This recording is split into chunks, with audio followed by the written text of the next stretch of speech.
Nobel mukofoti sovrindori buyuk qirg'iz yozuvchisi Chingiz Aytmatovni asrga tatigulik kun romani ko'pchilikka yaxshi tanish.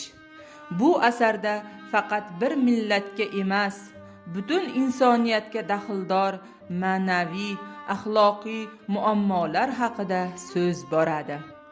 Roman 1980-yilda yozilgan bo'lib, Asl Rashidov tomonidan o'zbek tiliga tarjima qilingan. Romanda xudosizlik va manqurtlik balolari ilk bora fosh etilib, bu asar millionlab o'quvchilar qalbini zabt etgan. Insonni o'z-o'zini anglashga, ruhan va ma'nan poklanishiga chorlovchi ushbu asar bugungi kunda ham o'z dolzarbligini aslo yo'qotmagan.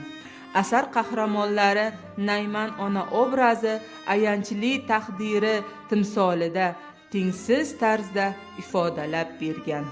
Urushga jang uchun olib ketilgan, so'ng yaroqsiz holga kelgach, ona yurtidan ketishga majbur bo'lgan Idikey bo'ron.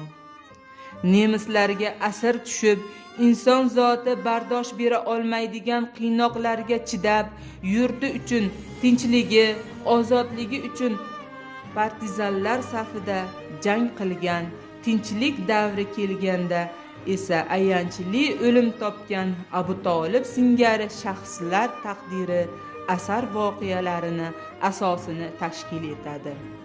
Shu kabi qahramonlar hayoti kitobxonni o'ylashga, fikrlashga undaydi.